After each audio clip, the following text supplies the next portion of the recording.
परमेश्वर यीशु, हम आज के वचन को तेरे हाथ में देते हैं प्रभु। हम मांगते तेरी उपस्थिति अपने जोरों से आए प्रभु, हर एक को छू ले, हर एक के जीवन को बदल परमेश्वर। जैसे यह वचन आने वाला है प्रभु, हमारे हृदय में ये वचन को जाने दे परमेश्वर, और इस वचन के द्वारा हमारे जीवन बदलने दे प्रभु। हमें सही मार्ग पर चला प्रभु, और हमें वचन पर चलने के लिए मदद कर प्रभु। सिर्फ वचन पर सुनने वाले नहीं, पर वचन पर चलने वाले लोग बनना है प्रभु। हमें अनुग्रह से भर प्रभु, और परमेश्वर हमें अनुग्रह दे ताकि हम वचन पर चल सके प्रभु। मैं मांगती हूँ कि परमेश्वर जितने भी लोग सुन रहे हैं इस वचन को, चाहे वो शरीर में हो या आत्मा में हो, हर एक को ब्लेस कर, आशीर्वादित कर, हर एक के चाल चलन को सुधार प्रभु। यीशु के नाम से हम प्रार्थना करते हैं, आमेन आमेन आमेन। ओके, सो आज लास्ट टाइम हमने कौन सा ये लिया था, टीडियो के बारे में हमने किया था, राइट। टीडिया आती है और टीडिया पूरे मिस्र देश को बर्बाद कर देती है, ठीक है। और मिस्र देश को बर्बाद होने के बाद भी मूसा और हारून को फ़ारो राजा क्या करता है, भाव नहीं देता है, वो इतना ज़्यादा उनके ऊपर ध्यान भी नहीं देता है, और उससे फ़र्क भी नहीं पड़ता है, और वो लोगों को नहीं छोड़ता है। अब आने वाले अब ये जो वचन है, हम अगला ये 9वां न्याय है, ओके। ये हमारा टीडियो का 8वां न्याय था। अब जो न्याय होने वाला है, ये 9वां न्याय के बारे में हम समझने वाले हैं, ठीक है। चलो हम पहले पढ़ते हैं और फिर मैं आपको स्टोरी बताऊंगी। Exodus 10:21-29। 9th plague, darkness. Then the Lord said to Moses, stretch out your hand toward heaven, that there may be darkness over the land of Egypt, darkness which may even be felt. So Moses stretched out his hand toward heaven, and there was thick darkness in all the land of Egypt 3 days. They did not see one another, nor did anyone rise from his place for 3 days. But all the children of Israel had light in their dwellings. Then Pharaoh called to Moses and said, Go serve the Lord. Only let your flocks and your herds be kept back. Let your little ones also go with you. But Moses said, You must also give us sacrifices and burnt offerings, that we may sacrifice to the Lord our God. Our livestock also shall go with us, not a hoof shall be left behind, for we must take some of them to serve the Lord our God. And even if we do not know with what we must serve the Lord, until we arrive there. But the Lord hardened Pharaoh's heart, and he would not let them go. And then Pharaoh said to him, Get away from me, take heed to yourself, and see my face no more, for in the day you see my face you shall die. Moses said, You have spoken well, I will never see your face again. मराठीमध्ये वाचते.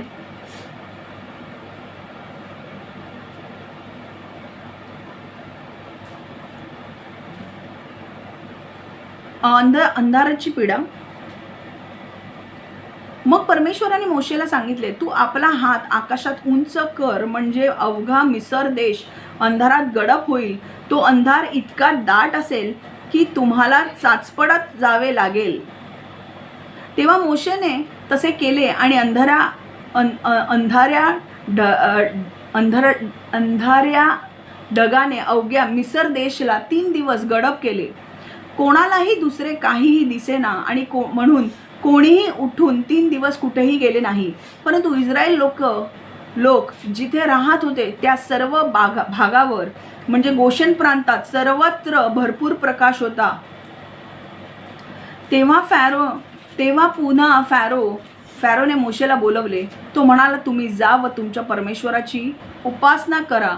तुम्ही तुमची मुले बाळेही बरोबर न्या, परंतु तुमची शेरे, मेंढरे व गुरेढोरे येथेच राहिले पाहिजेत. मोशे म्हणाला, आमचेच पशु नव्हे तर तू देखील आम्हास यज्ञ पशु व होमबळी देशील, आणि त्यांचा आम्ही आमचा देव परमेश्वर याला अर्पणासाठी उपयोग करू. यज्ञ व होम करण्यासाठी आम्ही आमचे पशु आमच्या बरोबर नेऊ. जनावराचा एकही खूरही आम्ही मागे ठेवणार नाही. आमच्या परमेश्वराला यज्ञ व होम करण्यासाठी काय लागेल हे आता येथून आम्हाला सांगता येणार नाही, परंतु येथे गेल्यावरच आम्हाला काय हवे व काय नको हे समजेल. म्हणून या सर्व गोष्टी आम्हाला आमच्या सोबत न्यायलाच पाहिजेत. परमेश्वराने फॅरोचे मन पुन्हा कठीण केले, तेव्हा फॅरो इस्रायली लोकांना जाऊ देईना. मग फॅरो मोशेवर ओरडला व म्हणाला, तू येथून चालता हो, आपले तोंड मला पुन्हा दाखवू नकोस. यानंतर तू आपले तोंड मला दाखवशील त्या दिवशी तू मरशील. मोशे म्हणाला, तू एक गोष्ट बरोबर बोललास, मी तुझे तोंड पुन्हा कधीही पाहणार नाही.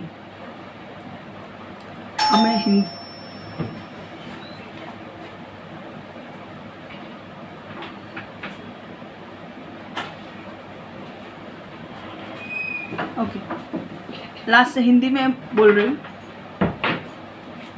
अब जो हिंदी में बोल रही हूँ ना, वहाँ से मैं आपको स्टोरी भी बताने वाली हूँ. निर्गमन 10:21 से 29.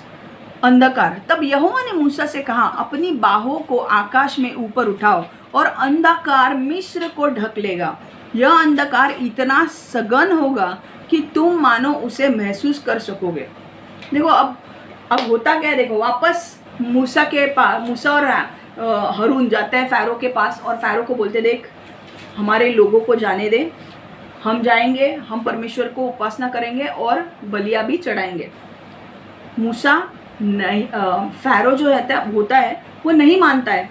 तो परमेश्वर कहता है कि ठीक है, अब क्या कर, अपनी बाहों को आकाश में ऊपर उठाए, मतलब हाथ को ऊपर उठा और अंधकार मिस्र को ढक लेगा. मतलब मिस्र देश में इतना अंधेरा हो जाएगा कि लोग एक दूसरे को देख नहीं पाएंगे. अब देखो, अंधकार मिस्र को ढक लेगा. यह अंधकार इतना सघन होगा कि तुम मानो उसे महसूस कर सकोगे.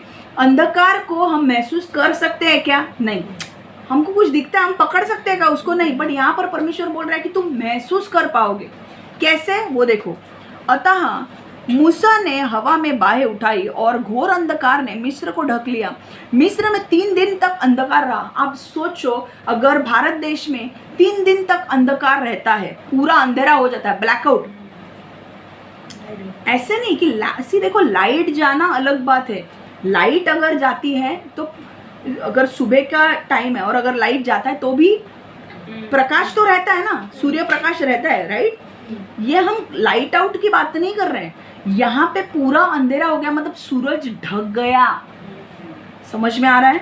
पूरा सूरज ढक गया. और जैसे अंधेरा रात को कैसे होता है, वैसा भी अंधेरा नहीं, क्योंकि रात को कैसे सूरज, चंद्र और तारों का प्रकाश गिरता है, बराबर. पर यहाँ पर उन्होंने कहा है कि तारों का भी प्रकाश नहीं, ना चांद का प्रकाश. समझ में आ रहा है? आपको पता है, रात जब होती है, अगर आप देखोगे 12-1 बजे, आपको चंद्रमा का प्रकाश मिलता है कि नहीं? आपको चंद्रमा का प्रकाश मिलता है, इसलिए आप थोड़ी चीजें देख पाते हो. तारों का प्रकाश मिलता है, इसलिए देख पाते हो. पर यहाँ पर तारों का भी प्रकाश नहीं था, ना चंद्रमा का प्रकाश था. मून का भी प्रकाश नहीं, नो स्टार्स, नॉट मून. समझ में आ रहा है? और यहाँ पे इतना घनघोर अंधेरा छा गया था, मतलब इतना डार्कनेस आया था, अंधेरा आया था कि वे लोग एक दूसरे को देख ही नहीं पा रहे थे. मतलब इतना अंधेरा कि मैं रंजना को देख ही नहीं पा रही. समझ में आ रहा है?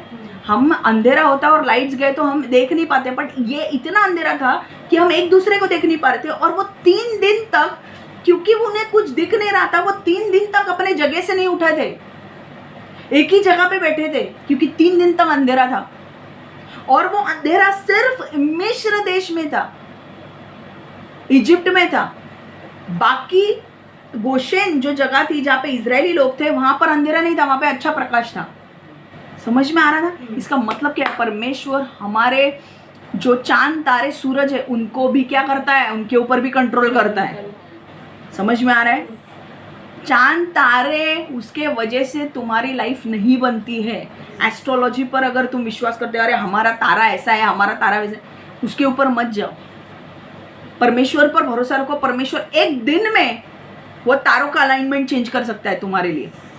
परमेश्वर को चाहिए था, परमेश्वर ने तारा बनाया और वो वाइज मैन को दिखाया. बताया ना आपको, मैंने सुनाया था यीशु की कहानी.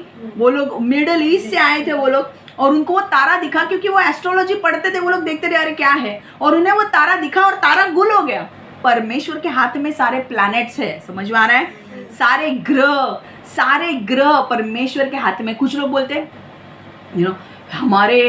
हमारे स्टार्स अगर घूम गए ना तो ये होगा. अरे स्टार्स को मारो गोली, तुम्हारे स्टार्स को हैंडल करने वाले परमेश्वर की आराधना करो. वो तुम्हारे स्टार्स को अलाइन करेगा वो तुम्हारे स्टार्स की हेराफेरी करेगा। देखो, जब चाहिए था परमेश्वर को, जब चाहिए था कि वो वाइज मैन जो थे, जो यीशु को देखने के लिए आने वाले थे, आपको याद है मैंने यीशु के बारे में कहा था कि यीशु का जन्म हुआ जब वो वहां से मिडिल ईस्ट से जो लोग मैगी हम लोग इंग्लिश में बोलते हैं ना मैगी करके, उन्होंने यीशु का तारा देखा और वो लोग ने बोला कि भाई ये तारा कुछ अजीब है यार, ये तारे का मतलब है यहाँ पे कोई राजा का जन्म हुआ है। और ये तारा दिखा उनको, और फिर आपको पता है जब वो एक्चुअल में जब आए यीशु को देखने के लिए, तो यीशु कोई बच्चा नहीं था, यीशु 2-3 साल का होगा। स्कॉलर्स मानते हैं कि उनको वो तारा दिखा और फिर वो गायब हुआ, पर फिर बाद में वो तारा उनको वापस दिखा और वो तारा उनको लेकर जा रहा था आगे। और वो तब यीशु कोई बच्चा नहीं था, तब वो यीशु 2-3 साल का होगा, और इसीलिए उसने लोबान मुरलोबान सोना उसके लिए लेकर गए। क्यों? क्योंकि वो राजा जन्मा था। समझ में आ रहा है? तो तारों के ऊपर कुछ लोग ना यार, मतलब इतने तारों के ऊपर भरोसा करते हैं, भाई स्टार्स घूम गए ना, स्टार्स घुमा रहे, तेरे स्टार्स की मार गोली। स्टार्स के ऊपर भी परमेश्वर है, हालेलुया। स्टार्स और सूर्य चांद, अगर उत्पत्ति तुमने पढ़ी नहीं है तो तुमको अक्कल क्या आएगी? उत्पत्ति में लिखा है तारे चांद सितारे किसने बनाए? परमेश्वर ने बनाया है, और वो सिर्फ टाइम दिखाने के लिए तुम्हें। अगर उसको देख के चलोगे तो हो गए 12 बजे तुम्हारे। चांद सितारों को देखकर डरो मत, अरे ये ऐसा होगा। कुछ लोग हाथ दिखाते बोलते अरे तेरा तारा बहुत स्ट्रांग है, ये खराब है, ये वो खराब है। वो मत देखो, परमेश्वर को देखो जो तुम्हारा आज तुम्हारे तारों के बजाय तुम नहीं आज मेरा ना ग्रह अच्छा नहीं है इसलिए मैं बीमार पड़ा हुआ। परमेश्वर यीशु के पास आओ, वो चंगा कर देगा एक ही दिन में। जब पतरस की माँ बीमार पड़ गई तो यीशु ने बोला उसको हाथ पकड़ के उठाया, तो उसका तारा क्या घूमने लगा? वहां से तारा उधर ही था उसका। यीशु ने बोला उठ, वो उड़ गई। वो तारे सितारे ये उसको मत देखो। आज मेरा स्टार स्ट्रांग है, आज मेरा स्टार वीक है। परमेश्वर को देखो, यीशु को। वो तुम्हारे तारों को अलाइन कर सकता है, और तारों का भी बाप है वो जब चाहे एक तारा नया ला सकता है वहां पे। और ये किसी और की बात नहीं कर रही हूँ, ये मेरे खुद के पापा थे जो तारे घूम रहे करते थे। अगर स्टार्स घूम गए ना तेरे, अगर स्टार क्या मेरा घूम जाता है? मेरी डेस्टिनी इतनी खतरनाक है, उसमें इतने स्टार्स है, इसीलिए तो तुम पीछे पड़े हो मेरे। स्टार्स घूम गए, स्टार्स घूम गए तो मेरा बाप दूसरे स्टार्स लाएगा। स्टार्स घूम गए तो मेरा बाप बैठा किस लिए है? जब मरवाने का प्लान हो रहा था तो मेरा बाप उधर बैठा था ना, इसलिए मरने नहीं दिया। स्टार्स घूम गए। अभी कौन सा दिशा में स्टार्स जा रहे हैं? एक बात बोलती हूँ सबको जिनका उद्धार होने वाला है आगे, स्टार्स वार्स पे मत जाओ, एस्ट्रोलॉजी फालतू इसमें मत जाओ, हॉरोस्कोप में मत जाओ। परमेश्वर पे भरोसा रखो। परमेश्वर तुम्हारे जीवन में, जब तुम विश्वास रखते हो ना परमेश्वर के ऊपर, परमेश्वर तुम्हारे जीवन में नए ब्लेसिंग्स ला सकता है जो तुम्हारे स्टार नहीं दिखा सकते तुम्हें। ऐसे ब्लेसिंग्स जो तुमने जिंदगी में सोचे नहीं है। समझ में आ रहा है? स्टार्स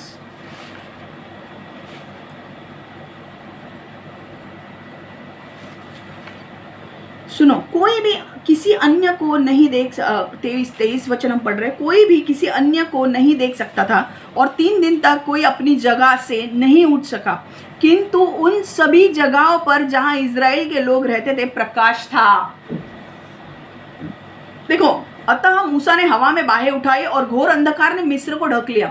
मिस्र में 3 दिन तक अंधकार रहा, कोई भी किसी अन्य को देख नहीं सकता था, और 3 दिन तक कोई अपनी जगह से उठ ना सका, कोई काम ही नहीं कर पाया। क्या काम करेगा? दिख ही नहीं रहा है कुछ। वो नर्क हो गया था। नर्क में प्रकाश नहीं होता है। समझ में आ रहा है? घोर अंधकार होता है, और वही अंधकार मिस्र को पृथ्वी पर दिखाया परमेश्वर ने, और इजरायली लोग जो उसके लोग थे वहां पर प्रकाश था। फिरौन ने मूसा को फिर बुलाया। फिरौन ने कहा, जाओ और यहोवा की उपासना करो। तुम अपने साथ अपने बच्चों को ले जा सकते हो, केवल अपने भेड़ और पशु को छोड़ देना। फिरौन ने कहा कि भाई इतना अंधेरा आ गया है, अभी कुछ तो मुझे करना पड़ेगा। एक काम करो, तुम सब चले जाओ, बट तुम्हारे जो पशु है ना, जानवर है ना, इनको इधर ही छोड़ जाओ। क्यों? ताकि वो पूरी तरह से किसी भाग के नहीं जा सकते। समझ में आ रहा है? मूसा ने कहा हम लोग केवल अपनी भेड़ों और पशु ही अपने साथ नहीं ले जाएंगे, बल्कि जब हम लोग जाएंगे तुम हम लोगों को भेंट और बलि भी दोगे, और हम लोग इन बलियों को अपने परमेश्वर यहोवा को उपासना के रूप में प्रयोग करेंगे। हम लोग अपने जानवर अपने साथ अपने परमेश्वर यहोवा की उपासना के लिए ले जाएंगे, एक खूर भी पीछे नहीं छोड़ा जाएगा। मूसा ने कहा ऐसा मत बोल कि ये जानवर रख के जाओ, ये तो जानवर हम लेके ही जाएंगे, पर तेरे को भी एक्स्ट्रा जानवर हमको देने पड़ेंगे क्योंकि हमको वहाँ पे बलि चढ़ानी है। मूसा ने उल्टी ली उसकी। मूसा ने बोला भाई तू कौन सी जानवर की बात कर रहा है? ये जानवर हम लेके जाएंगे, एक हूफ भी नहीं रहेगा यहाँ पे, एक भेड़ भी यहाँ पे नहीं रहेगा, उस भेड़ को भी हम लेके जाएंगे। और इतना ही नहीं, जब हम निकलेंगे यहाँ से तो तुझे लूट के जाएंगे, तुझे हमको भेड़ भी देनी पड़ेगी और बलि भी देनी पड़ेगी। समझ में आ रहा है? और परमेश्वर ने वैसे ही किया। अगर आप 10वां अगला न्याय देखोगे, जब परमेश्वर ने इजराइल लोगों को फाइनली बाहर निकाला, तब वो लोग बिना हाथ में कुछ लिए नहीं गए, उन्होंने मांगा अपने आजू बाजू वालों से, जो है दो, और वो लेकर गए। आप देखोगे you will plunder at the time when you come out, you will plunder them. हम लोग अपने जानवर अपने साथ रहने, अपने जानवर अपने साथ अपने परमेश्वर यहोवा की उपासना के लिए ले जाएंगे, एक खूर भी पीछे नहीं छोड़ा जाएगा। अभी तक हम नहीं जानते कि यहोवा की उपासना के लिए किन चीज़ों की सचमुच आवश्यकता पड़ेगी। यह हम लोग तब जान सकेंगे जब हम लोग वहाँ पहुँचेंगे जहाँ हम जा रहे हैं। अतः यह सभी चीज़ें अवश्य ही हम अपने साथ ले जाएंगे। यहोवा ने फ़िरौन को फिर हट्टी बनाया, इसलिए फ़िरौन ने उनकी जाने से मना कर दिया। तब फ़िरौन ने मूसा से कहा मुझसे दूर ही हो जाओ, मैं नहीं चाहता कि तुम यहाँ फिर आओ। इसके बाद यदि तुम मुझसे मिलने आओगे तो मारे जाओगे। तब मूसा ने फ़िरौन से कहा तुम जो कहते हो सही है, मैं तुमसे फिर कभी नहीं आऊँगा, मिलने कभी नहीं आऊँगा। फ़ैरो का जो हृदय है वो कठोर हो गया। उसने बोला मैं किसी को छोड़ूंगा नहीं, उसने किसी को नहीं छोड़ा। और उसने बोला मूसा अगर तू वापस मुझे मिलने के लिए आया ना तो तू मार दिए जाओगे। तो मूसा ने कहा तू बराबर बोल रहा है, मैं तुझे मिलने के लिए आऊँगा ही नहीं। और इसके बाद का जो 10वां जो है ना वो भयानक है न्याय। पर अब जो है स्टोरी समझ में आ गई। तो हुआ क्या, इसने मना कर दिया, फ़ैरो ने मना कर दिया। परमेश्वर ने बोला मूसा हाथ उठा, और जैसे उसने हाथ उठाया पूरा अंधकार छा गया मिस्र देश में। कोई एक दूसरे को देख नहीं पा रहा था, कोई एक दूसरे को फील नहीं कर पा रहा था, एक दूसरे को देख ही नहीं पा रहा था। और 3 दिन तक कोई उठा ही नहीं काम करने के लिए, वैसे ही रहे। और गोशेन में लाइट था, प्रकाश था। ठीक है, अब फिर मूसा को बोलने क्या गया, मूसा बोलने गया कि भाई मेरे जानवरों को भी छोड़ो। उसने बोला नहीं, तुम सब जा सकते हो, जानवर इधर ही रहेंगे। मूसा ने बोला ऐसा नहीं होगा। फ़ैरो भड़क गया, उनको बोला इधर ही रहो। ठीक है, खत्म स्टोरी। अब फटाफट पॉइंट्स पे चलते हैं। चलो, ये पहला पॉइंट जो हम हर हफ्ते लेते हैं वो पॉइंट है इफ यू डोंट ओबे गॉड, गॉड विल जज यू सिव्हिअरली। जर तुम्ही परमेश्वराचं ऐकलं नाही तर तो तुमचा न्याय कठोरतेने करेल। अगर आप परमेश्वर की आज्ञा पर नहीं चलते हैं तो वो आपका न्याय कठोर रूप से करेगा। अगर आप परमेश्वर की आज्ञा पर नहीं चलते हैं तो वो आपका न्याय कठोर रूप से करेगा।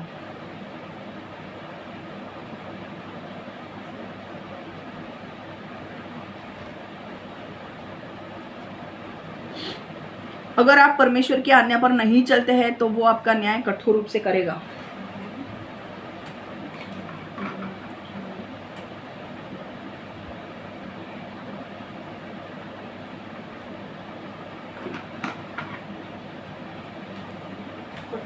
रूप से करेगा।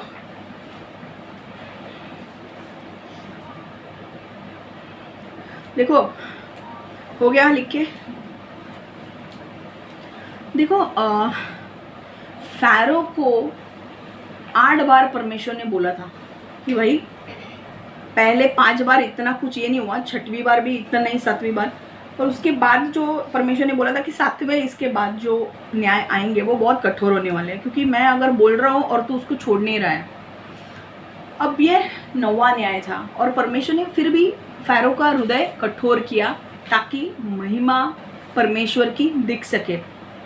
और परमेश्वर ने फ़ारो से मूसा को भेजा और हारून को भेजा और फ़ारो से बात करने के लिए कहा कि मेरे लोगों को भेज, आराधना करने के लिए जाना है। फ़ारो ने मना कर दिया। और फिर परमेश्वर ने क्या किया, परमेश्वर ने बोला अब मैं एक लेवल बड़ा न्याय ला रहा हूँ, और वो क्या है, अंधकार होगा, मिस्र देश पर पूरा अंधकार छा जाएगा। और वही हुआ। परमेश्वर ने, मूसा ने बाहें फैलाई, अंधकार आया, 3 दिन तक कोई देख नहीं पा रहा था एक दूसरे को, 3 दिन खाना नहीं, काम नहीं, कुछ नहीं, और सारे लोगों को पता नहीं चल रहा था कि भाई ये अंधेरा अब कब तक चलेगा। वो लोग देखो, हमको थोड़ा अगर लाइट होगा ना तो हम उठ पाते हैं, थोड़ा बहुत कर लेते हैं, ठीक है, पर वहां पे इतना अंधेरा था कि वो लोग उठ ही नहीं पा रहे थे, उठ के जाए कहाँ वो दिख नहीं रहा था, इतना अंधेरा था। मतलब आंखें खोल के भी पूरा अंधेरा था आंखों के सामने। आप देख सकते हो क्या लेवल का अंधेरा होगा, पूरा नर्क पृथ्वी पर दिख रहा था। और परमेश्वर ने क्या किया, परमेश्वर ने अपनी सजा बढ़ाई। 3 दिन, आपको पता है 3 दिन 3 रात, कुछ काम नहीं, कुछ नहीं, उनकी इकोनॉमी को परमेश्वर ठोक रहा था। देश कब वो तरक्की पाता है, जब हम काम करते हैं, है कि नहीं, बेचते हैं चीज़ों को। अगर लोग काम ही नहीं करेंगे तो देश बढ़ेगा क्या? नहीं ना। हमारे देश में क्या होता है, हमारे देश में जब हम एग्रीकल्चर मतलब हम खेती बाड़ी करते हैं तो हमारा थोड़ा सामान, हम राइस जो है, हम जो राइस उगाते हैं, हम हमारे लिए भी होता है, और हम बहुत सारा राइस फॉरेन को एक्सपोर्ट करते हैं, फॉरेन देशों को, अमेरिका को। एक बार पता है न्यूज़ आई थी कि हमारे सरकार ने राइस देने बंद कर दिया है, बंद कर दिया था कुछ कारण के वजह से, कि राइस अब नहीं जाएगा, पहला इंडिया को प्रोवाइड होगा फिर। तो अमेरिका के लोग जो थे, उनको जब पता चला कि राइस अभी कम आने वाला है, उनके मॉल में जाके सब लोग 4-4, 5-5 पैकेट खरीदने लगे। समझ में आ रहा है? एक देश की उन्नति तभी होती है जब आपका देश में आप खुद आप खुद बनाते हो कुछ और उसे बेचते हो। अगर आप गाड़ी बनाते हो और उसे बेचते हो तो ही आपको पैसा मिलेगा ना। सिंपल है, आप अंडा बना के बेचोगे तो ही आपको पैसा घर में आने वाला है। वैसा ही देश में भी, अगर जो देश में उत्पादन होता है, कंपनीज होती है, वो जो बनाती है वो प्रोडक्ट जब हम बेचेंगे तो ही हमारे पास पैसा आने वाला है। अगर सब लोग घर पे रहेंगे तो पैसा आएगा क्या? 3 दिन 3 रात वो घर पे थे, कुछ होने वाला है? वैसे भी सारे टिड्डियों ने, सारे मक्खियों ने, सारे जुओं ने, सारे पूरा मिश्र को बर्बाद कर दिया था। समझ में आ रहा है? तो लेवल आप देखोगे, पहले क्या था, खून, नील नदी खून में बदल गई, मक्खियाँ आई, मेंढक आए, जुए आए, हाँ, फिर जानवर मर गए, हेल आए, है ना, गारा आया, कितनी सारी चीजें हुई। अभी अंधेरा आया, कुछ काम कर पाएंगे? कुछ भी नहीं। पर यही चीज गोशेन में देखोगे तो वहां पे लाइट थी, है कि नहीं, वहां पे प्रकाश था। तो यहाँ से हमें समझना क्या है, समझना एक ही बात है कि अगर आप परमेश्वर के वचनों पर चलते हो, जो परमेश्वर ने कहा है वो उससे अगर आप करते हो तो आपके साथ अच्छा होने वाला है। अगर आप परमेश्वर के खिलाफ जाकर काम करते हो तो समझ लो आपका न्याय बहुत कठोर रूप से होने वाला है। जब परमेश्वर आपको कुछ चेतावनी देता है कि ये चीजें मत कर, या बाइबल में कुछ लिखा है वो उसके अनुसार तू जी, उसके विरुद्ध मत जा, तो परमेश्वर आपको, अगर आप उसके विरुद्ध अगर गए तो परमेश्वर आपको, आपके ऊपर न्याय लाएगा। ठीक है, यहां से हमें क्या समझना है। और एक चीज देखो, हम एक वचन पढ़ेंगे, एक्सोडस 10 22-23, निर्गमन 10:22-23। So Moses stretched out his hand toward heaven, and there was thick darkness in all the land of Egypt 3 days. They did not see one another, nor did anyone rise from his place for 3 days, but all the children of Israel had light in their dwellings. अतः तेव्हा मोशेने तसे केले, आणि अंधारा ढगाने अवघ्या मिसर देशाला 3 दिवस गडप केले. कोणालाही दुसरे काहीही दिसेना आणि म्हणून कोणीही उठून 3 दिवस कुठेही गेले नाही. परंतु इस्रायल लोक जेथे राहत होते त्या सर्व भागावर म्हणजे गोशेन प्रांतात सर्वत्र भरपूर प्रकाश होता. निर्गमन 10:22-23 मैंने पढ़ा. अभी मैं वापस हिंदी में पढ़ रही हूँ. अतः मूसा ने हवा में बाहें उठाई और घोर अंधकार ने मिस्र को ढक लिया. मिस्र में 3 दिन तक अंधकार रहा. कोई भी किसी अन्य को नहीं देख सकता था और 3 दिन तक कोई अपनी जगह से नहीं उठ सका. किंतु उसने उन सभी जगहों पर जहां इज़राइल के लोग रहते थे प्रकाश था. हालेलुया. मनुष्य एक दूसरे को देख नहीं पा रहे थे और 3 दिन तक कोई काम पे नहीं उठा. समझ में आ रहा है? एक चीज यहाँ पे ध्यान रखो, यहाँ पर परमेश्वर हमारा परमेश्वर, मैंने कहा था ये जो मिस्र देश के लोग थे वो एक सूर्य देवता को मानते थे. सूर्य देवता को मानते थे और उसका नाम था री. और वो उस भगवान की प्रार्थना करते थे ताकि हमें सूरज की रोशनी मिले. समझ में आ रहा है? वो सूर्य देवता को मानते थे और री करके जो था वो भगवान था. उनका मानना था कि वो हमें प्रकाश देता है. री करके जो भगवान है वो हमें प्रकाश देता है, इसलिए वो उसको मानते थे. और उनकी मान्यता ये थी कि हमारी खेती बाड़ी होने के लिए तो हमें प्रकाश की जरूरत है ना, तो री की उपासना करना जरूरी है, तभी हमें सूरज मिलेगा. अब परमेश्वर ने न्याय इस री के ऊपर, भगवान री के ऊपर लाया और अंधेरा कर दिया. समझा? अगर तुम्हारा भगवान री सच है तो उसने प्रकाश लाना चाहिए था, क्योंकि यहाँ पे तो दोनों परमेश्वर, सच्चे परमेश्वर और तुम्हारे सोकॉल्ड भगवानों की फाइट हो रही है ना. अंधकार और उजियाले की फाइट हो रही है. तो हमेशा अंधकार और उजियाले की फाइट जब होती है तो उजियाला जीतता है. समझ में आ रहा है? प्रकाश जीतता है. तो परमेश्वर ने अब आपको, अगर आप जिस भगवान की प्रार्थना करते हो वो भगवान आपको सूर्य प्रकाश देता है, और अगर 3 दिन अचानक से आपका सूर्य प्रकाश बंद हो जाए तो आप क्या बोलोगे? हमारा भगवान सो गया. हमारा भगवान सो गया. कौन सी गोली ली? रेस्ट लेके सो गया क्या? ओवर टाइम किया उसने? नहीं, मेरा तो परमेश्वर सोता नहीं है. Not does he slumbers. He doesn't sleep not does he slumber. मेरा परमेश्वर वचन में कहता है वो कभी सोता नहीं है. मेरा परमेश्वर कभी सोता नहीं है, वो हमेशा जागता रहता है. और वही मेरे परमेश्वर ने क्या किया, वो री जो था, यीशु ने वो री जो मानने वाले भगवान थे ना, इसके ऊपर न्याय लाया और लोगों को, मिस्र देश के लोगों को बताया कि जिस भगवान को तो तुम मानते हो ना वो भगवान है ही नहीं, और सच्चा परमेश्वर इज़राइल का परमेश्वर है. और आज मैं सबको बोल रही हूँ, तुम जो सच्चा परमेश्वर है वो यीशु है, और अगर उसकी उपासना करोगे, उसे मानोगे तो ही स्वर्ग जाने वाले हो, वरना नरक का रास्ता आपके लिए खुला है. ठीक है? तो यहाँ से हमें समझना क्या है? समझना हमें ये है कि हमें परमेश्वर की आज्ञा में चलना है. अगर हम परमेश्वर की आज्ञा में नहीं चलेंगे तो परमेश्वर न्याय के ऊपर न्याय लाएगा, और ऐसा भी हो सकता है कि आपकी डेथ भी हो सकती है अगर आप नहीं सुधरते हो तो. क्योंकि अगला जो न्याय है वहां पर आप देखोगे परमेश्वर ने उनके बच्चों को मार दिया है. आप देखोगे, आपको क्या लग रहा है? परमेश्वर टाइम पास कर रहा है इतने न्याय देके? परमेश्वर उनको इतनी बार समझा रहा है ये मत कर, ये मत कर, ये मत कर, पर तुम समझ नहीं रहे हो. तुमको क्या टाइम पास लगता है? परमेश्वर एक वक्त आएगा वो फिजिकली तुम्हें मार सकता है. जब तुम नहीं सुनोगे उसकी बात, वो फिजिकली तुम्हें मार सकता है. और या अगले इसमें तुम देखोगे, अगले 10th प्लेग में जब परमेश्वर बोलता है कि इनको ना, फैरो का हृदय मैंने कठोर किया और फैरो बदल ही नहीं रहा है अपने आप को, अब मुझे उसे दिखाना पड़ेगा कि मैं लोगों को भी मार सकता हूँ. अब तक मैंने लोगों को नहीं मारा था. देखा आपने कभी? टीडियाँ आई, नील नदी खून में बदल गई, जुए आए, मेंढक आए, टीडियाँ आई, हेलस्टोन्स आए. परमेश्वर ने बोला अरे तुम्हारे लोगों को बोलो अंदर जाने के लिए, मैं हेलस्टोन बरसाने वाला हूँ. है कि नहीं? परमेश्वर ने क्या किया? लोगों को बचाया कि नहीं? जो लोगों ने माना वो अंदर गए, नहीं माना उनके ऊपर वो गारे पड़ ले. बरोबर कि नहीं? हेलस्टोन्स गिरे है ना. परमेश्वर ने अब तक किसी मनुष्य को नहीं मारा था. पर अगर तुम बदलोगे नहीं ना भाई, अगर तुम यही चीजें करते रहोगे ना, तो परमेश्वर बोलेगा भाई मैं कौन हूं, मैं तुम्हें दिखा दूं, कोई जरूरत नहीं है, पृथ्वी पर बोझ हो तो निकलो।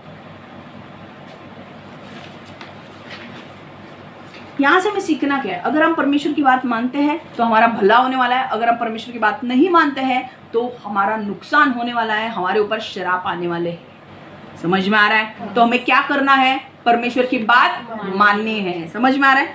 तकलीफ होगी परमेश्वर की बात मानने को, कई बार आप नहीं कर पाओगे जो परमेश्वर आपको बोल रहा है, बट आपको अनुग्रह मांगना है। परमेश्वर को बोलना है कि मुझे अनुग्रह दे इसमें से जाने के लिए, परमेश्वर आपको अनुग्रह देगा उसमें से जाने के लिए, ठीक है। पर अवज्ञा नहीं करनी है, मतलब डिसोबे नहीं करना है परमेश्वर, उसकी भरपाई बहुत करनी पड़ेगी और आप अगले न्याय में वो भरपाई देखोगे। समझ में आ रहा है? दूसरा point, when you are at the verge of breakthrough there will be fight. जेव्हा तुम्ही आशीर्वादाच्या जवळ असाल तेव्हा तुमच्या बरोबर मोठी लढाई होईल। जेव्हा तुम्ही आशीर्वादाच्या जवळ असाल तेव्हा तुमच्या बरोबर मोठी लड़ाई होईल। जब आप आशीष के करीब हैं तब आपके साथ बड़ी लड़ाई होगी। जब आप आशीष के करीब हैं तब आपके साथ बड़ी लड़ाई होगी।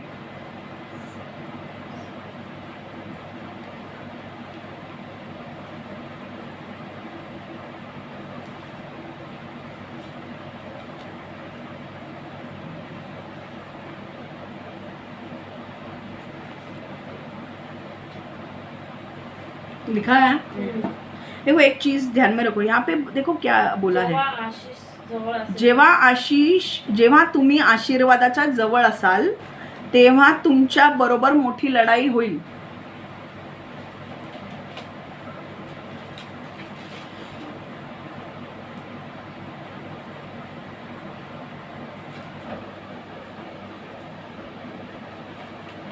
Okay,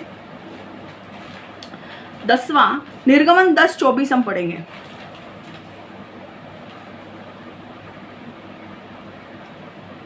Then Pharaoh called to Moses and said, Exodus 10:24. Then Pharaoh called to Moses and said, Go serve the Lord. Only let your flocks and your herds be kept back. Let your little ones also go with you. फिरौन ने मूसा को फिर बुलाया। फिरौन ने कहा, जाओ और यहोवा की उपासना करो। तुम अपने साथ अपने बच्चों को ले जा सकते हो, केवल अपनी भेड़ और पशु को यहाँ छोड़ देना। तेव्हा पुन्हा फॅरोने मोशेला बोलवले। तो म्हणाला, तुम्ही जा व तुमच्या परमेश्वराची उपासना करा। तुम्ही तुमची मुले बाळेही बरोबर न्या, परंतु तुमची शेरडे मेंढरे व गुरेढोरे येथेच राहिले पाहिजेत। समझ में आ रहा है? तो यहाँ पे हो क्या रहा था, देखो जब भी आप आपके आशीष के करीब हो, जब आपके जीवन में सबसे बड़ा आशीष आने वाला है, सबसे बड़ा ब्लेसिंग आने वाला है, सबसे बड़ा आशीर्वाद आपको मिलने वाला है, आपके दरवाजे खुलने वाले हैं आशीष के, आपके साथ लड़ाई होगी। समझ में आ रहा है? और ये अभी के लिए नहीं तो आगे के लिए ध्यान में रखना। जिंदगी में जब आप आपके आशीष के करीब हो, जब आपके लिए परमेश्वर कुछ बड़े दरवाजे खोल रहा है, तो आपको शैतान इतने आसानी से जाने नहीं देगा। समझ में आ रहा है?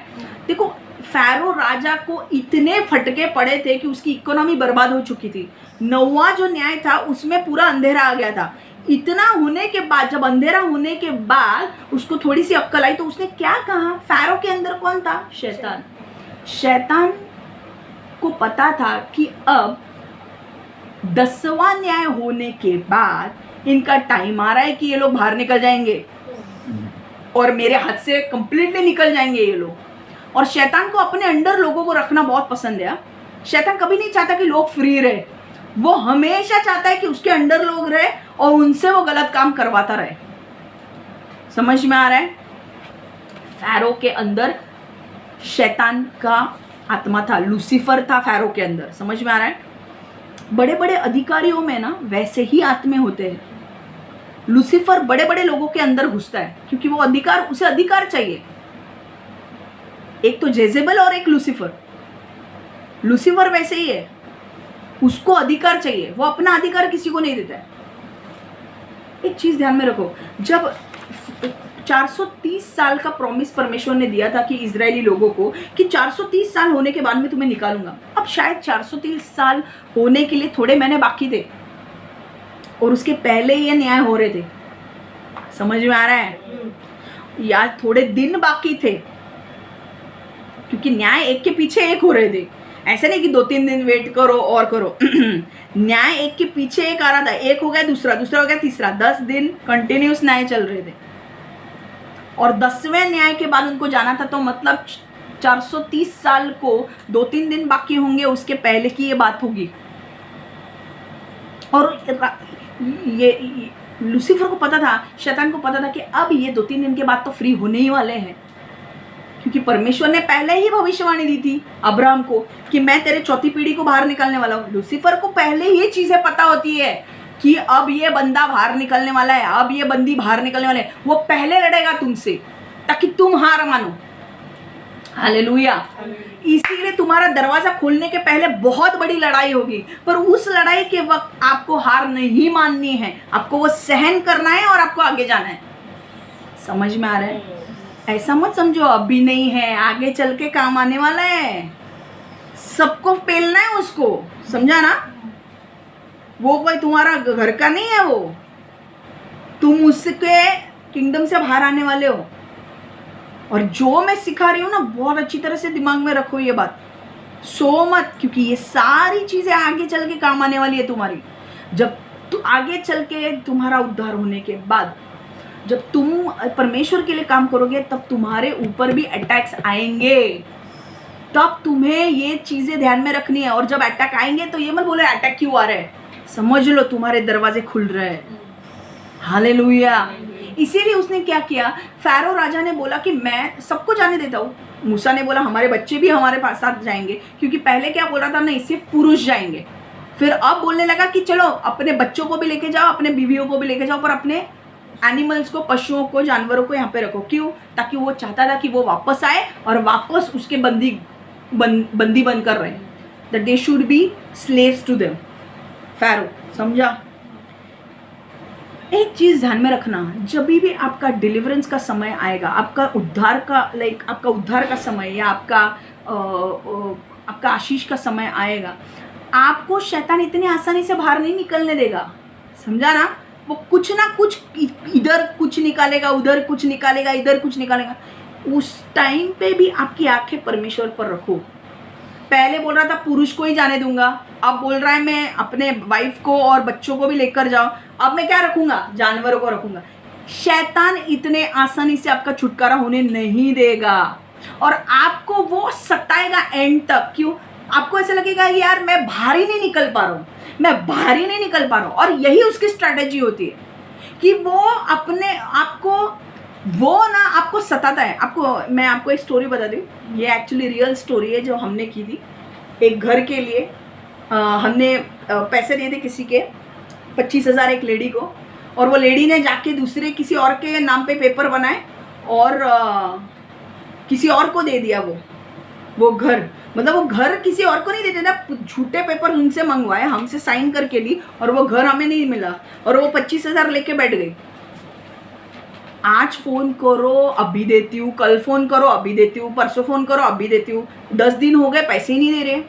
एक बार तो उसके पति को फ़ोन दिया और बोलती अभी, मैंने उसको बोला भाई ये रूम का क्या हुआ, पैसे 25,000 तो डिपॉजिट हो चुके हैं, आप साइन करके हमें वो रूम दे दो। नहीं, उसने पता है उस शाणी ने क्या किया, उस शाणी ने अपने पति को ना फ़ोन दिया और उसने बोला ये रूम का मालिक तू है, ऐसा करके बोल, और बाद में तू बोल कि बाद में 2 दिन के बाद बताता हूँ मैं।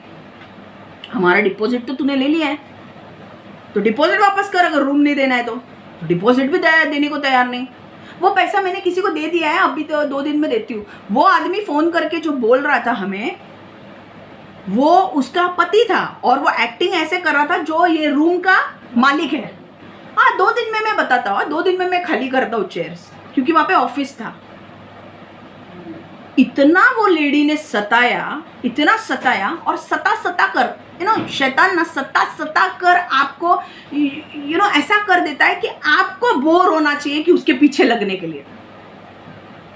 समझ में आ रहा है? आपको वो गिव अप करने के लिए ये करेगा कि मैं दूंगा ही नहीं पैसे, जा तेरे 25,000 चले गए, मैं दूंगा ही नहीं। और वो आपको ऐसा करेगा ना कि वो लेडी आपको आज कल परसों तरसों वो पूरे 15 दिन उसने किए, और बाद में हमारा क्या होता है, हमारा कामकाज डिस्टर्ब होता है तो हम क्या छोड़ देते हैं उस लेडी को, लेडी हो या जेंट हो जो भी है वो उनको छोड़ देते हैं। उनके अंदर कौन है, लूसीफर है, और उनको हम छोड़ देते हैं। पर उनके तब है ना, मैं आपको बोलूँ तब पीछे छोड़ना नहीं है। एक्चुअली जब शैतान चाहता है कि आप छोड़े ना, तब आप उसको छोड़ना नहीं है, उसको पकड़ के धोना है। और हमने ना, मैंने बोला, मैं परमेश्वर को बीच में ला रही थी, मैंने बोला परमेश्वर इसने, ये औरत ने मेरे पैसे लिए, मेरे पैसे मुझे चाहिए, इसके घसे में डाल के मैं पैसे लूंगी पर मेरे को पैसे चाहिए। हमने 15 दिन प्रेयर करके ऐसा उसको धोया है ना, बाद में उसका मोबाइल लेके हम भाग गए, वो सीधी हो गई। मेरा मोबाइल लिया तो तेरा मोबाइल दूं मैं शानी 20,000 का, मेरे 25,000 दे। और उधर एक गुंडा है चोंडा वाला, वो चोंडे को जाके बोल दिया, चोंडा खड़ा होकर मेरे को देख रहा है, वो स्माइल कर रहा है, कान के नीचे बजाऊंगी। तुम्हारी दादागिरी तुम्हारे पास रखो, मेरे पास नहीं, अब जान गई हूं मैं कौन हूं। नहीं तू ना मोबाइल दे रहा, तू, तेरा बाप देगा पैसा मेरे को 25,000, तेरी चोंडेगिरी तेरे पास रख। उसको पकड़ा, उसको धोया, उसको बोला पैसा नहीं दिया ना, तू पैसा दे तब तेरे को मोबाइल मिलेगा, तब उसको उसका सब काम मोबाइल पे चलता है। तो तेरा हस्बैंड का ले, हस्बैंड का एक कॉल दिया था ना, फोन करके, ये देखिए ना, ये घर मालिक बोल रहे हैं, वो उसका हस्बैंड था, वो हस्बैंड कुछ काम नहीं करता यार, उसके खाने पीने पर है, वो लुट्टी है, वो खाता है, इसका इसलिए उसका पेट भी बड़ा है साले का।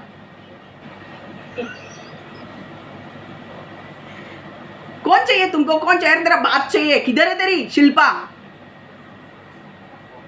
कौन चाहिए, तू है था ना, फोन पे बात कर रहा है। He be going in hell, हाँ, क्योंकि उसने उसको सपोर्ट किया है, he be going in hell, note down. कौन चाहिए, her whole family will go in hell. और वो चोंडे वाले को भी छोड़ो मत, वो चोंडे वाले को भी सजा होनी चाहिए। चोंडा और वो बाकी के 3 लोग थे ना, वो उसका वो जो वहाँ का वो प्रमुख, शाखा प्रमुख, उसको छोड़, वो बाकी के 2 लोग है ना, चोंडा और उसका भी बराबर होना चाहिए, they will also go in hello. क्योंकि उसने भी बाद में बोला उसको मोबाइल दे दे, तू बीच में आया क्या, तू फोन नहीं उठा रहा था बीच में।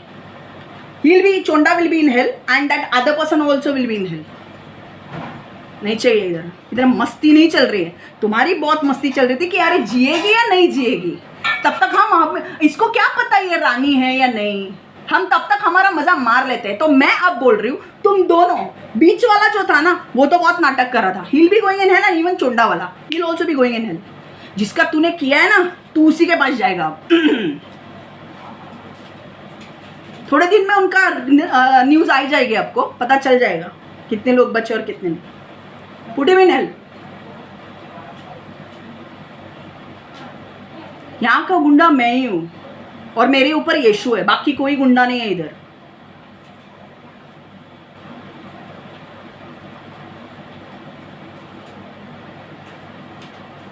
यीशु के खिलाफ अगर जाओगे ना, छोड़ूंगी नहीं मैं।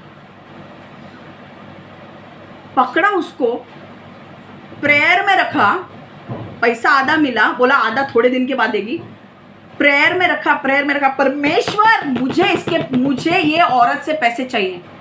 पता है आपको क्या हुआ, जिस दिन उसको पकड़ा, बाद में वो इधर सेंट माइकल के उधर मेरे को मिलने को आई, पैसा दिया मुझे। इतने लोग जमा हुए थे उस दिन, और मेरे को क्या बोल रहे, गाउन डाल के बोल रहे मालाड जा रही हूँ। मालाड कौन है? आपको सच बोलूं, यहाँ पे लोग आत्मा में हैं, मैं नहीं हूँ, और इसीलिए फाइंड आउट करना बहुत डिफिकल्ट बात है। तुम देख सकते हो, मैं नहीं देख सकती कि कौन किधर है, पर मेरा परमेश्वर सब कुछ देख सकता है। और मेरे जब प्रेयर मैंने किया ना कि परमेश्वर ये औरत जहां पर भी है, इसको सामने लेकर आ और इसके हाथ से मेरे को पैसे चाहिए, परमेश्वर ने उसका जीना हराम कर दिया। और सेंट माइकल के यहाँ पे लास्ट का पैसा देने के लिए वो आई इधर, और पैसा लेके चली गई। उसको चाहिए था, वो ऐसे जादू टोने करे थी कि उसके पास कोई मांगने के लिए वापस नहीं आना चाहिए। ऐसे जादू टोने भी होते हैं कि तुम्हारे पास, तुम पैसा किसी का लेते हो, हड़प करते हो, अपने घसे में डालते हो और दूसरों को देना भी नहीं है, दूसरों के पैसे लूट के, और जब वो मांगने आए तो ऐसा जादू टोना करना है कि उसे बोर हो जाए, वो मांगना ही बंद कर दे। तो मैं बोलती हूँ, मैं तो तेरे को पकड़ के धोऊंगी, तू उल्टा जादू टोना तेरा उल्टा करूंगी मैं तो जितना तू दूर फेंकेगी मैं उतना करीब आके तेरे को धोऊंगी। और मैंने धोया भी उसको। भाई ये प्रॉफिट हूँ वो सब ठीक है, परमेश्वर के खिलाफ जाके ना दोनों कान के नीचे बजाऊंगी मैं। जितना सहन कर रही हूं ना उतना हक भी बनता है मेरा। तुम्हारे जैसे लोगों को निकालने के लिए मैं इतने इसमें से नहीं जा रही हूं। समझ में आ रहा है? अगर तुम अच्छे हो तो ठीक है, पर अगर तुम बुरे हो और तुम किसी को लूट रहे हो, और परमेश्वर जानबूझ के मेरे साथ ऐसे ही लोगों को लड़वाता है जिनका फाइनल जजमेंट होने वाला है। भाई ये 3 लोग आए, शाखा प्रमुख, ये बीच में ये कर रहा है, चल निकल आला। आज गया वो हेल में। लिख के रखो, ये इनकी न्यूज आएगी कि नहीं तुम्हें देखो ना, तुम्हारा मिलेगी न्यूज। वो चोंडे वाला और वो चोंडे वाले के बाजू में शाखा प्रमुख को कुछ नहीं होगा, वो थोड़ा डिसेंट था। वो बीच वाला और वो चोंडे वाला तो ऐसा हंस रहा था कि भाई वो भाई है इधर का, तो जिसको उसने किया है ना वो उसी के पास पहुंच रहा है अभी नीचे। दोनों का न्यूज आएगा आपको। इधर कोई फालतूगिरी नहीं चल रही है। इधर जो मैं इधर इतना नुकसान अपना उठा रही हूँ ना, इतना पेन से गुजर रही ना, वो सिर्फ तुम्हारे लिए कर रही हो ताकि तुम बाहर आ सको। पर अगर तुम्हें अगर इसकी कदर नहीं है ना, तो ना परमेश्वर को तुम्हारी कदर है। अगर तुम्हें कदर नहीं है ना कि उसकी बेटी आकर तुम्हारे लिए कर रही है, तो परमेश्वर को भी तुम्हारी जरा भी कदर नहीं है। गेट लॉस्ट, परमेश्वर बोलेगा निकल जाओ हेल में, कोई जरूरत नहीं है, धरती पर बोझो तुम। और ये गुंडागिरी मेरे को मत दिखाओ, मैं दिखाती हूँ गुंडागिरी क्या है।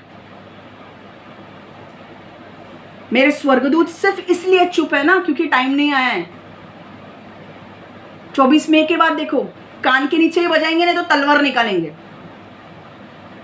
तुमको क्या लगता है? मेरे स्वर्गदूतों को बहुत अच्छा लगता है जो हो रहा है मेरे साथ, पर वो सिर्फ चुप है 24 मई तक। 24 में होने दो, निकालेंगे तलवार, है ना, निकालेंगे। और अगर कुछ लोग बोलते हैं अरे ये स्वर्गदूत मारते हैं, बिल्कुल मारते हैं। क्रॉनिकल्स, इतिहास की पुस्तक में अगर देखो तो 1,75,000 का खून स्वर्गदूतों ने किया है। तुम मैं पकड़ी भी नहीं जाऊंगी। क्या बोलते हो? सही है ना? है ना? तुम भी तो वही करते हो, काला जादू करके। मारता कोई और है, अपना नाम आता ही नहीं है कि नहीं? तो मेरे स्वर्गदूत है। खबरदार अगर मेरे यीशु के खिलाफ जाके कुछ काम किया, एक एक को मार कर हेल में भेजूंगी। आज 2 लोग गए और उनकी न्यूज आपको मिलेगी।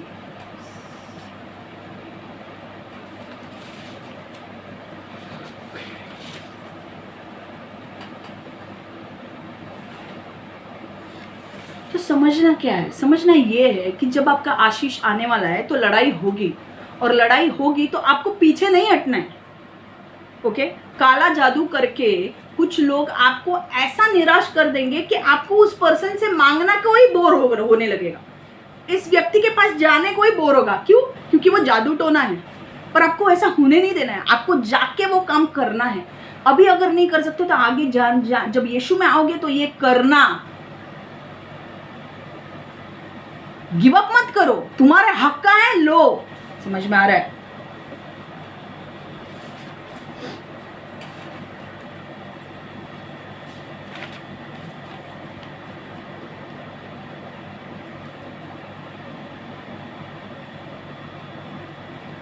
तो एक चीज ध्यान में रखना, कई बार एंड तक मूसा ने हार नहीं मानी। जब उसने बोला कि मैं नहीं जाने दूंगा, तो उसने हार नहीं मानी। उसने प्रोसेस के ऊपर विश्वास रखा कि भाई ये यहाँ तक वो नहीं छोड़ने दे रहा है। उसने हार नहीं मानी। उसने कहा कि ठीक है, मैं आगे जाऊंगा, ठीक है, मैं आगे जाऊंगा, जो होगा सो होगा, मैं फैरो का पीछा नहीं छोड़ने वाला हूँ। समझ में आ रहा है?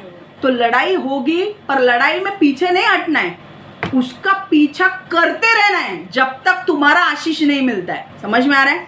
प्रार्थना करते रहो जब तक तुम्हारे प्रार्थना का उत्तर नहीं तुम्हें मिलता है। समझ में आ रहा है? ठीक है। और एक चीज जो मुझे बोलनी है वो ये है,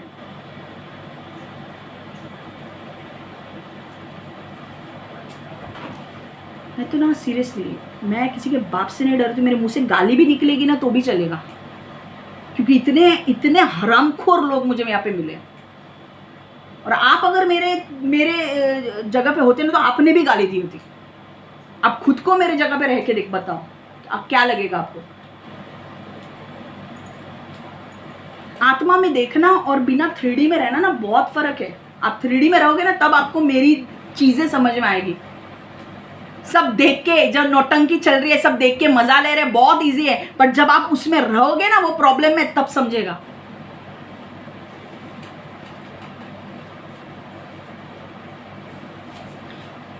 देव त्याचा, तीसरा point, God will differentiate between his people and others.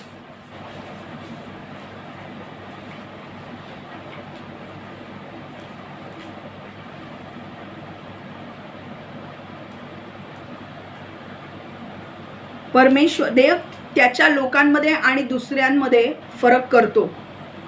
देव त्याच्या लोकांमध्ये आणि दुसऱ्यांमध्ये फरक करतो।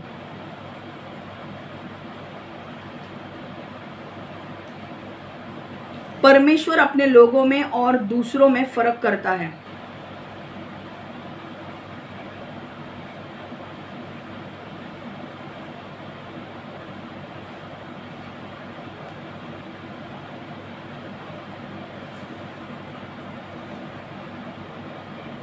परमेश्वर अपने लोगों में और दूसरों में फर्क करता है।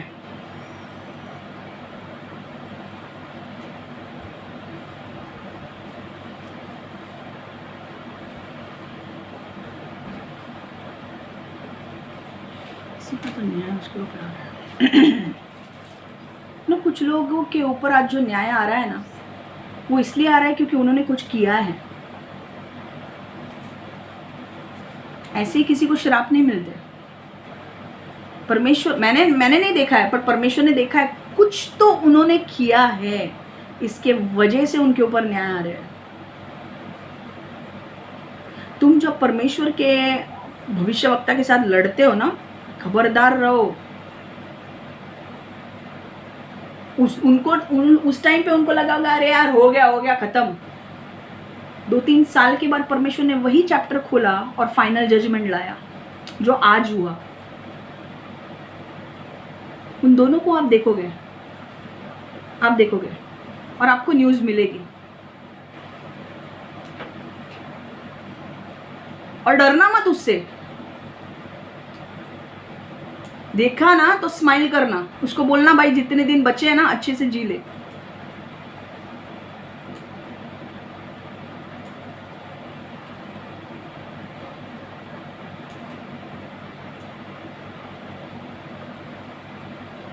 क्योंकि उसने किसी का किया है, उसके ऊपर जो न्याय आ रहा है वो ऐसे नहीं आ रहा है। उसने किसी को तो कुछ तो इतनी गलत चीजें की है ना वो बंदे ने। मैं किसके बारे में बोल रही हूँ तुम्हें पता है, चोंडे वाले की बात कर रही हूँ। उसने किसी का इतना कुछ गलत किया है ना, परमेश्वर ने देखा है।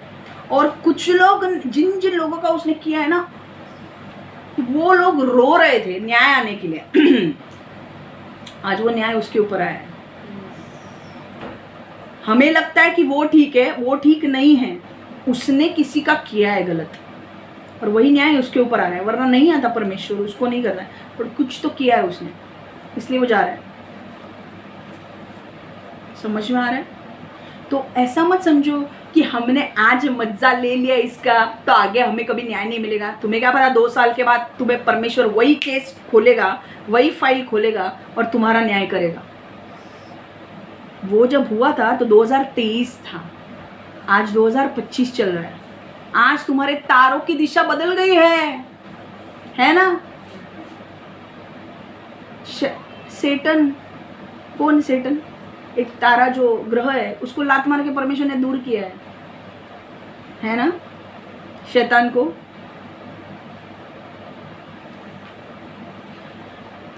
परमेश्वर जब न्याय लाएगा ना, अगर लास्ट प्रॉफिट हूँ ना मैं, तो वैसे काम भी करके जाऊंगी मैं। इतना मार सहा है ना, तो मार के भी जाऊंगी मैं। और यहाँ का गुंडा कोई नहीं है, मैं ही हूँ और मेरा बाप परमेश्वर यीशु। ये पूरा पृथ्वी उसका है और सारी चीजें उसकी है। किसी के इधर दम नहीं चलेगा, ना लूसीफर का ना किसी का।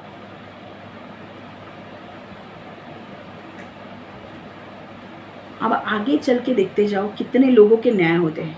थोड़े दिनों में सुनो कितने न्यूज़ आते हैं, तुम्हारे कान में बहुत सारी न्यूज़ पढ़ने वाले हैं। कौन रहेगा कौन जाएगा, बहुत सारी न्यूज़ आने वाली है। सिर्फ रेडी रहो। उसमें से कुछ मेरे लोग भी हैं, बट कोई प्रॉब्लम नहीं। न्याय है वो न्याय है।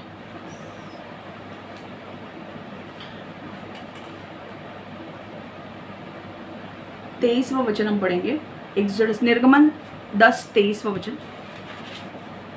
They did not see one another, nor did anyone rise from his place for 3 days. But all the children of Israel had light in their dwellings.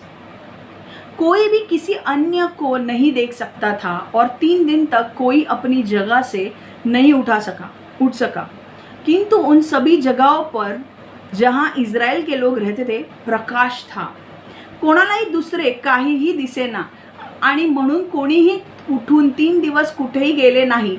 परंतु इस्रायल लोक जिथे राहत होते तिथे सर्व भागावर म्हणजे गोशेन प्रांतात सर्वत्र भरपूर प्रकाश होता।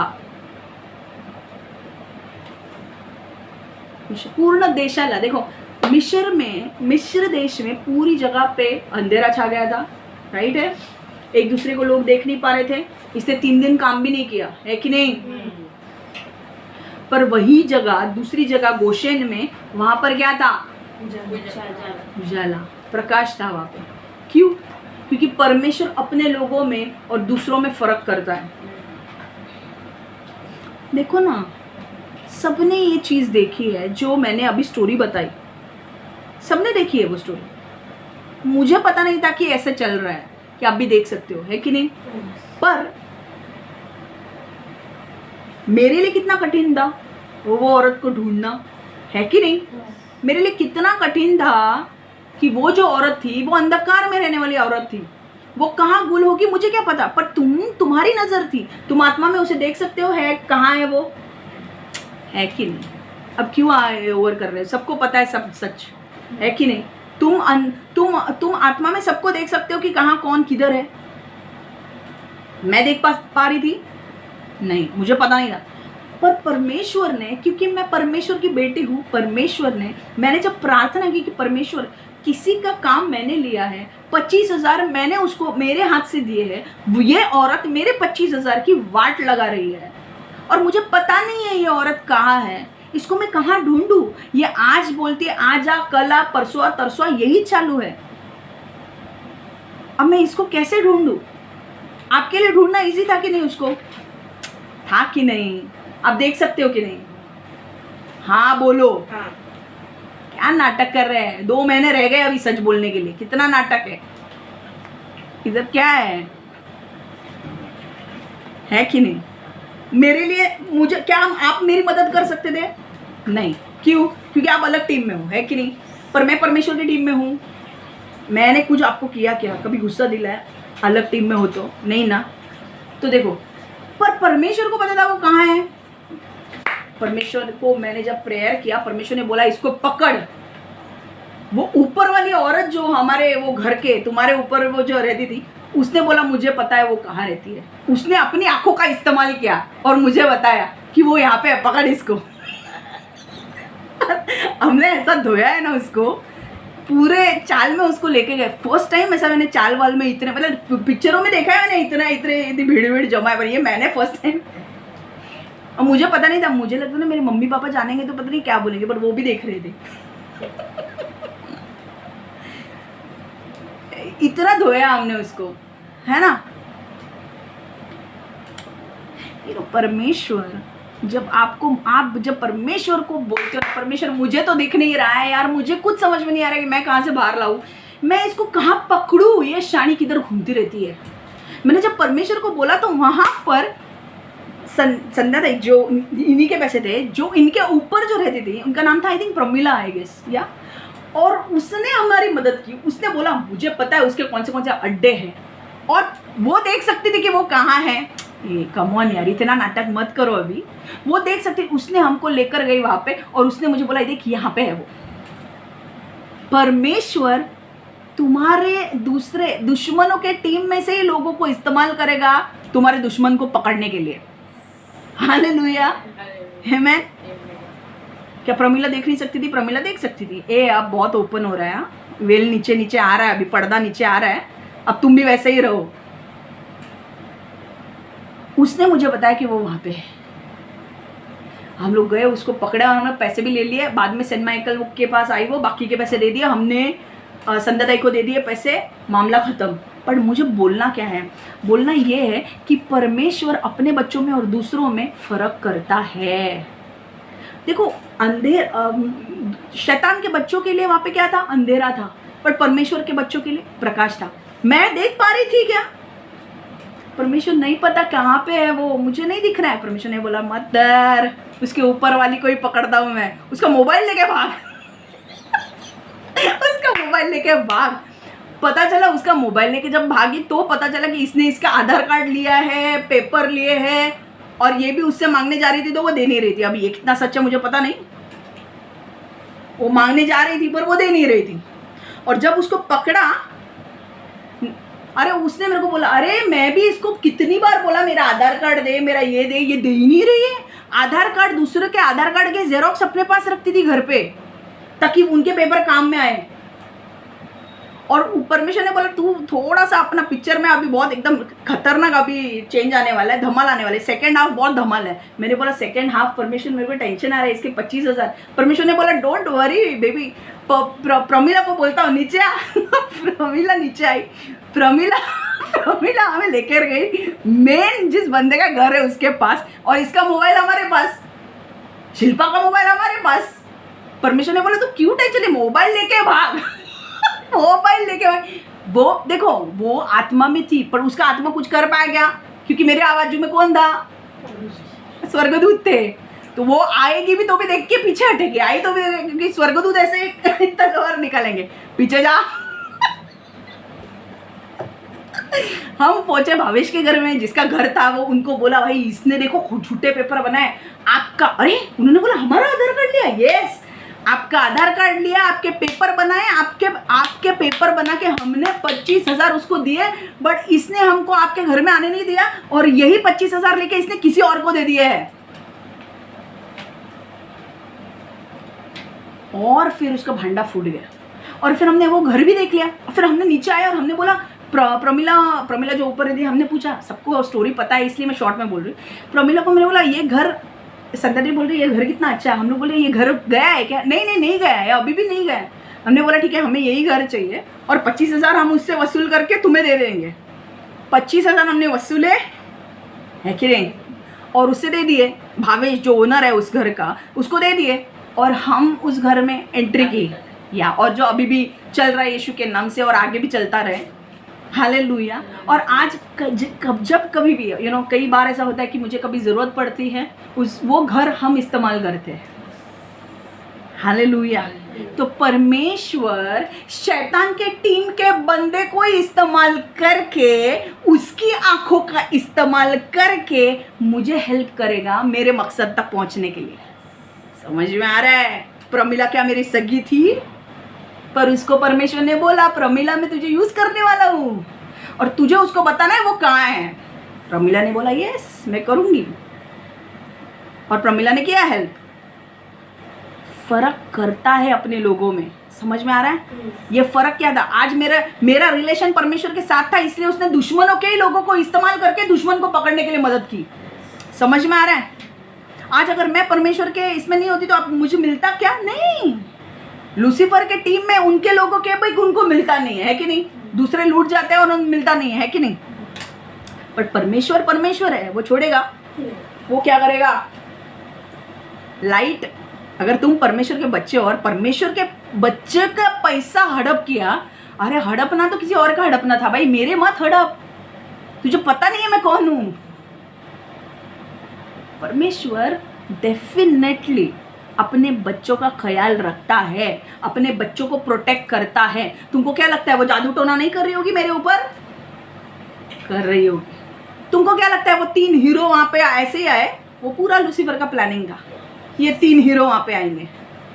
पर ये 3 हीरो में से वो शाखा प्रमुख पुल होगा, वो बीच का और वो साइड वाला जाएगा। और 2 साल के बाद, उस दिन तो ठीक है, पर 2 साल के बाद इनके ऊपर न्याय आएगा। तब इनको लगा ये हीरोगिरी शाइन करके गए उस दिन, अरे हमने बहुत मस्त किया, इसको उसका आवाज ही चुप कर दिया। अब मैंने तेरा आवाज कंप्लीटली हमेशा के लिए चुप कर दिया, वो बीच वाला और वो चुंडे वाले का। अब नीचे जाके तेरे जिसको किया है ना उसको जाके मिल।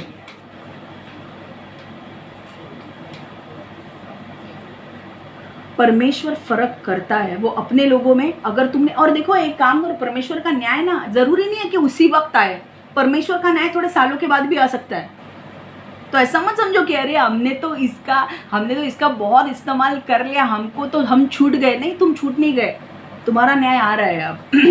समझ में आ रहा है? और परमेश्वर पर विश्वास रखो। परमेश्वर तुम्हारे पैसे सब कुछ प्रोटेक्शन में रखेगा। आज मेरे ऊपर जिम्मेदारी थी ना, मैं कहाँ से देती इनको 25,000? मेरे पास ही नहीं थे, मैं कहाँ से दूँ इनको? पर मेरी जिम्मेदारी थी ना यार, मैंने 25,000 दिए, मुझे कैसे भी करके इनके 25,000 लौटाने। वो भले ही वो दूसरे टीम के, पर मेरी जिम्मेदारी है ना। परमेश्वर ने बचाया। पर मैं यही चीज एक बोल रही हूँ, आगे चल के जब उद्धार हो जाएगा तो ये सारी चीजें आपको फेस करनी पड़ेगी, तो तब आप स्ट्रांग रहना। समझ में आ रहा है? परमेश्वर ने मुझे बताया कि नहीं, मेरे ऊपर प्रकाश चमका है कि नहीं, मुझे उत्तर देके।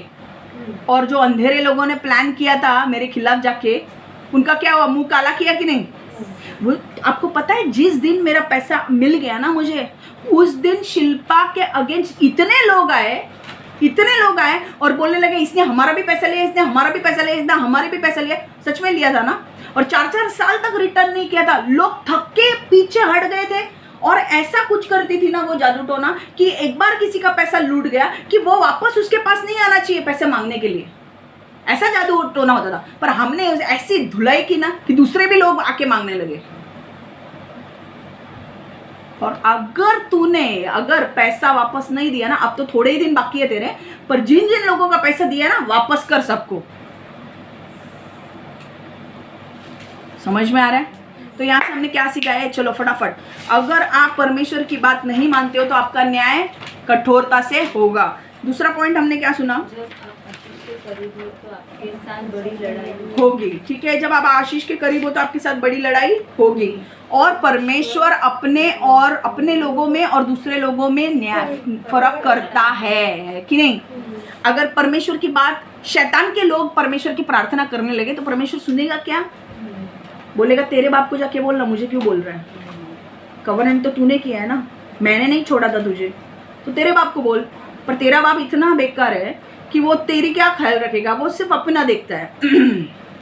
समझा? ठीक है, तो अब हम प्रेयर करेंगे। परमेश्वर यीशु, हम मांगते हैं प्रभु कि जो भी हमने 3 पॉइंट्स देखे हैं आज, इन 3 पॉइंट्स को हमें लेने के लिए मदद कर, कि जब हमें परमेश्वर तेरे वचनों पर चलने के लिए मदद कर, क्योंकि अगर हम नहीं चलते तो तेरा न्याय कठोरता के रूप में आएगा। दूसरा पॉइंट हमने देखा कि परमेश्वर जब हम आशीष के करीब होते हैं तो बड़ी लड़ाई होती है, पर परमेश्वर जब हम आशीष के करीब है और बड़ी लड़ाई होगी तो हम गिव अप नहीं करेंगे, हम छोड़ नहीं देंगे, पर हम और भी उसके पीछे पड़ेंगे और वो काम करवा के लेंगे। हम पीछे नहीं हटेंगे, हम और वो काम करवा के लेंगे। हम लड़ाई के बीच में भी स्थिर खड़े रहेंगे और परमेश्वर तू हमें वो हमारा आशीष तू देगा।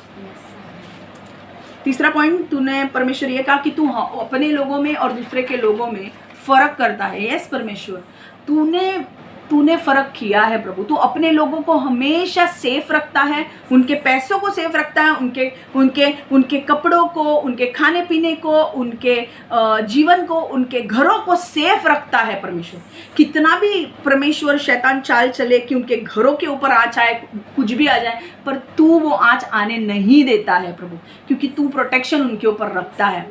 परमेश्वर हम धन्यवाद देते हैं प्रभु तेरे इस प्रोटेक्शन के लिए और सारी चीज़ों के लिए प्रभु। और हम मांगते हैं कि आने वाले दिनों में जितने भी लोग हैं सबका उद्धार होने दे, जिनका न्याय नहीं हुआ है उनका उद्धार होने दे, एंड हर एक को ब्लेस कर, आशीर्वादित कर और हर एक की जीवनों को बदल प्रभु। यीशु के नाम से हम मांगते हैं, amen amen amen. God bless you all, take care.